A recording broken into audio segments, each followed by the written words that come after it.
What's up, y'all? Welcome back to another video, man. This is a video I wanted to sit down and make. I saw Low talking about it this morning, and I feel like I need to give. I feel like I'm well enough knowledgeable to talk about this subject, and I have a couple of devil advocates takes I want to talk about. Low, if you're seeing this, a lot of content. I want Low to watch this video specifically this one, because I want to know his opinion on this, because I think Low is a very intellectual person that can debate very well, and I just want to know his thoughts on this. So, for those of you that don't know, there's been talk about Anthony Edwards being the face of the league and whatnot, and there was a Channing Frye clip about the media that I'm gonna show y'all. Killing the NBA. 90s nostalgia is killing the NBA. 90s basketball. Michael Jordan and Kobe was not as clean as y'all think it was. Y'all forget Jordan left the league for 2 years. Y'all forget that Kobe quit on his team in the playoffs and did not shoot the basketball. So all this Kobe, Jordan, oh, he's not this, he's not that. That is propaganda. Every great player, you know they compare him to? A month 40 years ago. The rules weren't even the same. Nobody celebrates these new people. So why would anybody want to be the face of this league? We're going to get shit on every network for not being somebody from 40 fucking years ago. And then, so basically, go watch Low's couple videos he made about it. He sums it up perfectly. Basically, Stephen A. Smith kept talking about it, like, on the air, and he was completely fucking missing the point. This was, I don't remember, this was fairly recent, and, I 100% agree. I feel like the way that, the mainstream media talks about the NBA is so negative because negativity sells. And I was talking about how I saw, like, the whole point of the player media was that they could have their own voices, but I don't think, like, Gil's Arena is just turning into mainstream media. What's another one? There's Gil's Arena, and then there's another one that I'm forgetting right now. I said it in the other video, but Gil's Arena mainly is the one, like, oh, and Shaq's podcast. Sometimes you just feel like it's turning into mainstream media, in the sense that they're just trying to go viral or trigger a reaction out of somebody. You don't feel like it's genuine content. But then LeBron gave his 2 cents because, as we all know, he has been the face of the league. Why do you want to be the face of a league when all the people that cover our game and talk about our game on a day-to-day basis on everybody? You have that responsibility. It's just weird. Channing Frye said it the other day too. Like, nobody celebrates these new people. So why would anybody want to be the face of this league? We're gonna get shitted on every network for not being somebody from 40 years ago. He said it perfectly. Couldn't say it no better. But Ant said he don't want it. I mean, obviously I didn't ask for it. But I knew there was a responsibility for me, not only to my family, my friends, my community, and whoever that was going to follow my journey throughout my career. But I feel Ant. I understand. I completely understand. This is weird energy when it comes to that. So I'm gonna try to sum up what I remember from watching the Low videos. I remember that Ant was like, somebody asked him about it. He was like, "Nah, I'm good. Don't they got Wimby for that?" And I was watching Low's videos, and it was like Stephen A. Smith was saying, "Don't y'all have a due diligence?" They were like, "Don't you have a duty to report on the game and praise it?" And he was basically saying, me reporting on the game is me congratulating the game. It's like on some, like, you show up to somebody's birthday party, your gift is my presence, nigga, on that type of energy. And all the major talking media heads the point was completely flying over their heads, and especially with Stephen A. Now, if I keep saying Shannon Sharpe, I apologize. Shannon Sharpe is on the side of he actually understands what's going on. And there's another lady. I'm gonna try to find her name, but I don't remember. But they understand the point. Stephen A. Smith, however, this was after the day after Curry dropped 56. He was like, I was gonna open up, but LeBron James had the blah blah blah, and it's like, you're proving us right. You're completely missing that point, because instead of talking about Curry going off, dropping 12 threes and torching the Orlando Magic. I'm going to sit here and talk about LeBron. And Lo was like, Jason Tatum is asking to be the face of the league, but y'all don't want to talk about him at all. And I like to keep this positive, but not positive, but like kind of like non-biased or whatever. But I went to church today, and there was something that I was listening when I was listening. It reminded me of this video. It was because somebody passed away. One of the pastors of the church passed away, and it was like it's okay to acknowledge someone's gone, but you can still move on without them. Mind you, I'm new, so I never met this person. I think they were long retired.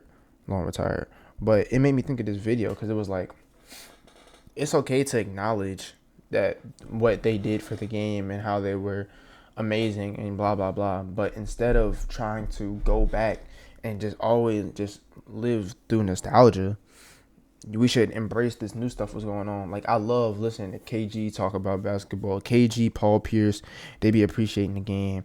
Jamal Crawford, like, it's not everybody. AI, it's not everybody, but it's just like what happened to the game. And as somebody like me, I'm 16. I'm like just now like really getting into the NBA. I've been like deep in for maybe like a year now, but it's weird seeing that everybody's talking negative about the game. But here's where I wanted to go with this video. I feel like it's not just the NBA thing, it's the world is negative thing. Like, I can't, like, I be talking about, like, I've been having to like take like a little break and not be around my friends, because like, bro, they just be saying anything. Like, it's like they're trying to rage bait me. Like, bro, I don't, like, I be like, I come from a family where we joke around, we get on your head, but it's like, I'm not trying to deal with that all the time. Like, sometimes I just want to chill, have a good time, and be genuine. I don't want to always say something that's going to make somebody angry or get a reaction. It's funny sometimes, like, if I'm in the mood for it, if it's the right time. But I'm not trying to do that all the time. And my thing was, well, maybe ESPN just knows. Like, maybe Stephen A. Smith doesn't have a choice. You know what I'm saying? With how much he's worth and how big he is. Maybe, like, I'm thinking, like, maybe his job, like, if he doesn't do this, and this, maybe his contract goes void, he loses his job. And my thing was like, the whole world's negative, so you can't blame ESPN. But then on the flip side, I was like, but if ESPN is positive about the NBA and we change the weight of mainstream media, maybe that will change the world. Because I'm thinking of it in the sense is, you just gotta fall in line, and like on some, you gotta fall in line, your voice isn't big enough. But I really thought about it. If ESPN like started talking positive about the game and reporting the way it should be reported on, that might actually have a very big impact on our community and the world as a whole, because the world is just negative as it is. But specifically with the NBA, it's always criticism about somebody. Lo pulled it up. It was a video. It was like the only time we talk about Anthony Edwards before this is his regression and how all he does is shoot threes. And he like saw it, and it was like they were complaining because he was shooting too many threes. Mind you, he's shooting 10 threes a game at a 40% clip, which is fucking crazy. I think he's like second in the league for 3-pointers made this season right now, behind Malik Beasley. But it was like, yeah, nah, he's not putting as much pressure on the rim. And I was like, well, if he didn't develop a shot, y'all would call him one-dimensional. Y'all would call him a slasher, just like he can't do anything else. So because he's actually providing good floor spacing, because his front court is Jaden McDaniels, Rudy Gobert, and Julius Randle, y'all are mad he's providing spacing while still having the same amounts of athleticism, just with an amazing jump shot. I don't get it. So it's like, and then most of the, like, if you see Lowe's channel, 90% of the content, he said this himself, 90% of the content, and like how he got big or whatever, is him debunking mainstream media because they don't know what they're talking about. They just say what they say to get a reaction out of you and to try to get content for them. Because I feel like now more than ever they're going to keep doing it, because mainstream media is fading. The quote-unquote new media is up next with all the YouTube and like specifically the player podcasts and stuff. But the player podcasts are just gonna, I feel like it's becoming a cycle, because they're just trying to do the same. They're trying to get clicks also. They're just trying to boost their ratings. So the world as a whole is negative, but I feel like ESPN, instead of trying to conform and just stay where you are, I feel like actually you could get bigger if you switch it up and really be positive. And we're not saying you have to be. I'm not saying you have to be only positive, but just be honest.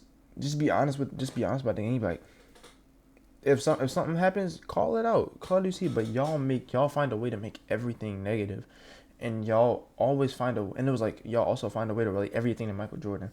Like somebody's doing good, like bro, y'all know why Ant got Michael Jordan comparisons? Because he's athletic, black, he plays shooting guard, and he has a good mid-range game. That's it. Like maybe you could see, but he's athletic, he's black, he plays shooting guard. That's it. And he's not like super three heavy like Curry and Clay. Like he get in the mid range, he'll get down, he'll dunk on you, he'll the fade, all that. His play style was Michael Jordan's play style is very generic. I'm not gonna lie. If you really think about it, his play style is kind of generic. Now at this point, he's black, athletic, plays shooting guard. Oh, Michael Jordan. Oh, Kobe. Oh my God. And then, mind you, Stephen A. was talking about when LeBron chimed in about facing the league and how some responsibility you have to take on and whatnot. Stephen A. completely missing the point. The conversation was about Anthony Edwards, but they were just making it about LeBron, and then they were finding ways to bring up Michael Jordan, and it's just like y'all gotta let them go. Can we just? It reminds me of when KG was like, which him would be rolling in his grave if he saw Wemby. It was like, bro, can we just embrace the new game? Why do we have to bring up everything that's old? Why do we like always have to go back? Why can't we just live in the now? Like I get nostalgia. It's proven the point. Nostalgia is a hell of a drug. Cause some of y'all niggas addicted to this shit, bro. But can we just leave the past in the past? It's okay to. I'm not saying it's not okay to acknowledge the past, but y'all acting like we still living in 1990. And I heard Low. He was talking about how what actually happened. It's like we're going back, like revisionist history. Like hindsight is hindsight, but it's like y'all are going back, taking away everything negative and bad that happened about them. Like Charles Barkley was spitting on kids, throwing niggas through windows and shit. Scottie Pippen quit on his team. Everybody thought VC was quitting on Toronto. Michael Jordan literally left the NBA, and nobody talks about that as much as we should. But I'm not gonna get into that right now. And it's like y'all take that out and just like AI and Kobe. Like at the time y'all didn't like them, but now y'all want to glorify them so much and just act like all the bad didn't happen. It's like 50% good, 50% bad. With old players, y'all take away all the bad and make it 100% good, and just only magnify the good. But with current players, even the ones that are quote untouchable and people like unglazable, Steph, KD, Curry.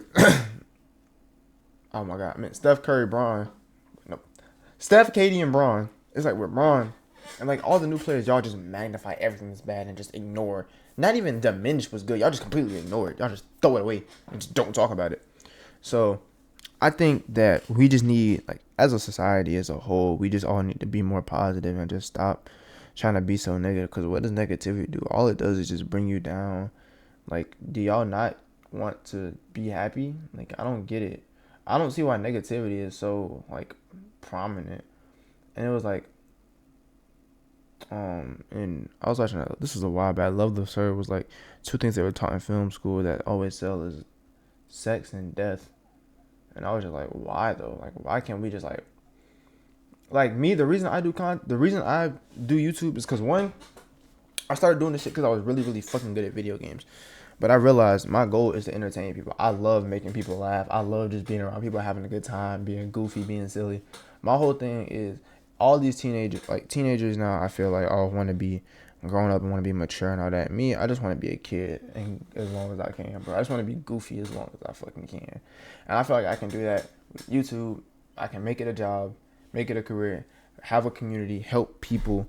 I want to help people. Like when you watch my content, I want to like be a break from reality, like go in your own bubble and just feel good about yourself. So that's why I do it. And I'm still fucking good at video games. Don't at me. But nah, I just want to provide like a safe space for people, have a good time, vibe out, and I can still just be a kid and just be who I am without fear of negativity or being judged or anything like that. But I feel like we all just as a whole need to be more positive. And when it comes to the NBA, we need to stop um so heavily relying on the past and like start relying more on, not relying, but can we just like leave the past in the past? Like please. Like Curry dropped 56 and the first thing you was talking about was LeBron's thoughts on who wants to be the face of the league. He had that clip and like a couple tweets on Twitter about basically just it was like he said this responsibility he had to take, it was given to him, and you just got to do what you got to do. But I think as a whole we just need to be more positive and just embrace people more and help uplift each other instead of trying to tear each other down. People try to get to the top not by working on themselves but by tearing other people down. Like I saw a Cardi B's video. It was like they're trying to ban DJI because they're Chinese, because they're taking business away from American drone companies. Or American drone companies could just make better drones. Like because the European, bro, Gil was trying to ban all Euros. Like y'all are xenophobic. Like instead of trying to like slander the Euros on television, why don't the American players just get better? Like Jokic is just really fucking good at basketball. So instead of trying to get to the top by tearing other people down, why can't you ask them to help lift you up or build yourself up to that point? But those are just my thoughts. I hope Lo can see this. I want to know what he thinks. But until then, if he doesn't, I hope everybody that watched this enjoyed and took something out of this. I love y'all. I so very much appreciate all of you for watching this video. This is a different video. I was kind of just sitting, chatting, saying my thoughts. I don't do this a lot because I try to stay positive and uplifting on this channel and just like goofy and whatnot. That's why I don't talk about a lot of real world issues. Like I don't talk about politics at all. Or like I don't. That's why I was like skeptical to bring up my religion. But hey man, I went to church and it spoke to me, so I felt like I had to say it. But let me know your thoughts. I love y'all. I appreciate every single one of y'all for watching. We almost at 250 subs. We at like 247 right now, so I hope we can make that happen. Make sure to like, comment, subscribe. Road to monetization. Trying to make this a job. I love y'all. I appreciate y'all for watching so very much. I love y'all. Peace.